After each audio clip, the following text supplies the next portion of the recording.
Ugh, no! Steelers! No! What's up guys, Seaboss here, With Obi-Wan. and we're putting together this video for you to share some tips that we learned along the way getting gold camo with a combat knife. If you find this information helpful, Drop a like and subscribe. and don't forget to hit those notifications for future videos. Alright, let's talk about the class setup that we used. First, Specialist, Ajax. With his 9 bangs, it makes it real easy to stun enemies and get multiple kills with the knife. You can use Prophet and use the Seekers. We found though that Ajax was a lot better. First perk here was Engineer. This allows you to use sea mesh mines, razor wire barriers around the corner. You're going to be flying around those corners running real fast, so the better intel you have, the better off you're going to be. Lightweight is really good for flanking the enemies and getting behind them, and that's going to be the majority of the playstyle that you're going to do. If you're not waiting, you're going to try to be flanking. With Gun Ho, that's going to allow you to throw those 9 bangs while you're sprinting. If you don't go with Ajax, you could probably go with Cold-Blooded or something else in this. Ghost is going to allow you to flank the enemies with UAVs in the air. Dead Silence is a must for flanking. Footsteps are super loud in this game, and the quieter the better here. So for equipment charge, again, 9 bangs, it's going to reduce that recharge rate. And then for the last perk, I just put in a SOG here. You can really put any weapon you want, but this is for in case of emergencies. If you see an enemy and you can't get behind a corner and it's too far for it to get with the knife. Okay, let's look at the camos. First, get 200 kills with the combat knife, Red Tiger. 200 kills seems like a lot, but once you get used to the playing style of a combat knife, the kills go by really fast. And Red Tiger, after you do that, the 2 camos you want to focus on is Spectrum and Penthouse. Penthouse, if it backfires, what you really have to do is whatever weapon you pick up, you have to adapt to that playing style. If you pick up an LMG, just like sit back. If you pick up an SMG, like get up in their face.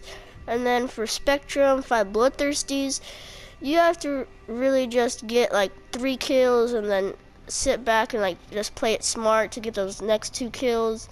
Purple Hex, 5 Revenge Medals, Roller Rink, 10 Backstabbers, Mother Pearl, 5 Survivor Medals. Those 3 will just happen by themselves, so you don't really have to worry about those as much as Penthouse and Spectrum. Alright, now we're going to go over some gameplay and kind of talk about some of the things to look out for while you're doing the combat knife, some of the things that you should kind of be focusing on.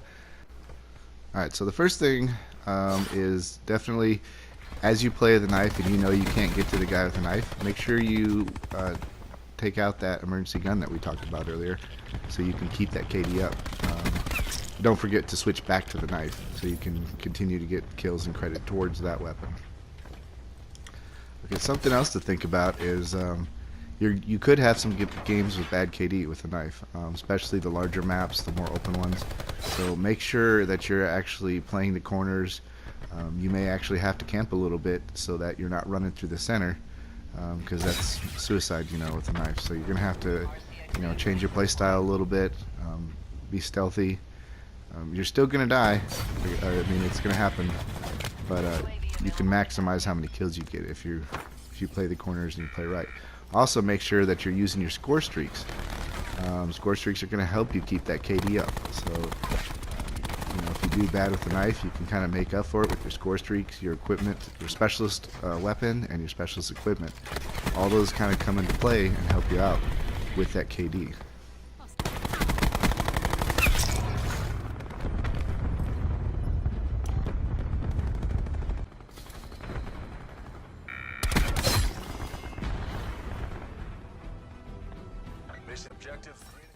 Something to think about is staying in small areas so that you can run after them before they see you, so you can get a kill, and also staying to the edges so that you can just get a jump on them before they can look at you, and they also can't come from different directions. They still can, but not as many as standing in the middle of a map, and they can come from all directions.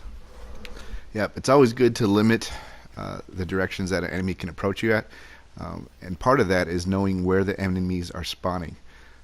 If you have a UAV, that can always help you show you where the enemies are spawning, But if a UAV is not up, you can pay attention to your teammates' positions. And based on your teammates' positions in the different spawns and the kill feed, you can see that they're killing a bunch of the enemy and they're in that spawn. The enemies probably aren't going to be spawning there. They're probably going to be spawning on the other side of the map. So paying attention to that can be really helpful. Okay, so I know Obi-Wan mentioned this at the beginning of the video about bloodthirsties and making sure that you're playing smart, but that's really important to get those bloodthirsties. For instance, right here I have 3.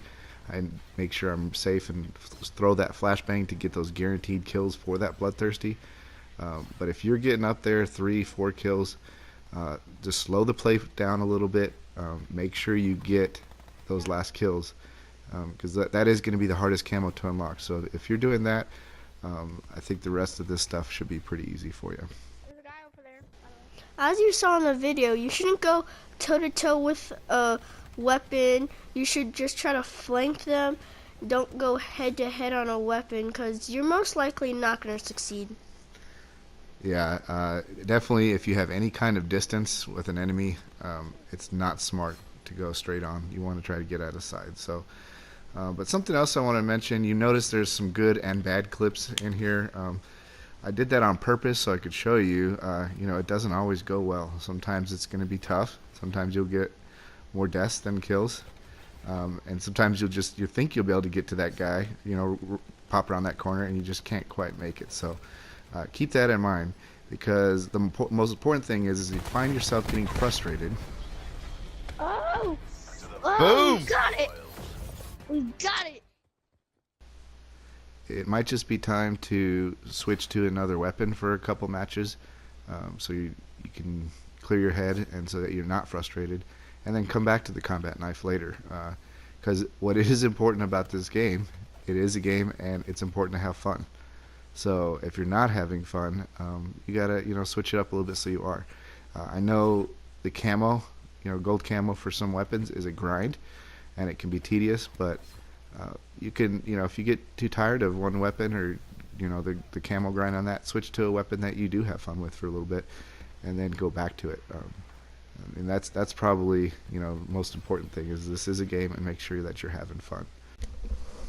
Okay, so here you see that guy ran right past me. I got really lucky there, considering I got a bloodthirsty here. So I definitely could have made a mistake because I wasn't paying attention. So make sure that you're kind of being aware, because I don't know how many times I got to 3 or 4 and then died and didn't get those bloodthirsties. It is kind of frustrating. So, but that's like doing stuff like that is gonna what cause. If you run straight on like that, it's not gonna work. Like Obi-Wan was saying. Here I used my equipment, specialist equipment, to try to flashbang, and when I saw it didn't hit him, I knew he was going around the tank, so I went around. I don't know what happened here. I was swinging at this guy, he moved, and I was like, where'd he go? And all of a sudden, he was behind me the entire time, so that was pretty amazing how that worked. But alright, so I know we got a lot of gameplay footage, a lot of kills, a lot of deaths. I hope that's beneficial for you, but I really wanted to show you a lot of different scenarios. Okay, so this game was pretty unique because, and I got pretty excited when I saw this gamer tag that we were playing against this enemy. I want to shout out to Mikey at Mikey Gaming. I really thought that I was playing him, but after reviewing the video and comparing all the L's and I's, it looks like that account doesn't quite match Mikey's account, so maybe he has a fan account. But I will tell you, this guy was the one that killed me the most, so he was actually doing the number on me. So again, shout out to Mikey Gaming. I want to mention that in the beginning of a match, and you'll see it in this gameplay footage, the enemies might not know what you're doing as far as knifing, and you might get a few easy kills because they don't know your strategy yet. But once they realize you're knifing, it could get tougher and tougher throughout the end of the match. So if that happens, you may have to adjust your playstyle a little bit in order to keep getting those kills. May have to go to a different area. Don't stay to the same area, because as you can see, this Crash character, he just kills me over and over. Thank you for watching. I had a lot of fun doing this video with my dad. I hope you found some good information and good tips in this video to help you with your grind. just to let you guys know, we are currently working on snipers and shotguns. Alright, so as Obi-Wan said, we are working on snipers and shotguns right now. So those videos will be coming out shortly. Let us know in the comments below which one you'd like to see next. And if you did find useful information in this video, Like and subscribe. and don't forget to turn on notifications for any future videos. Thanks for watching.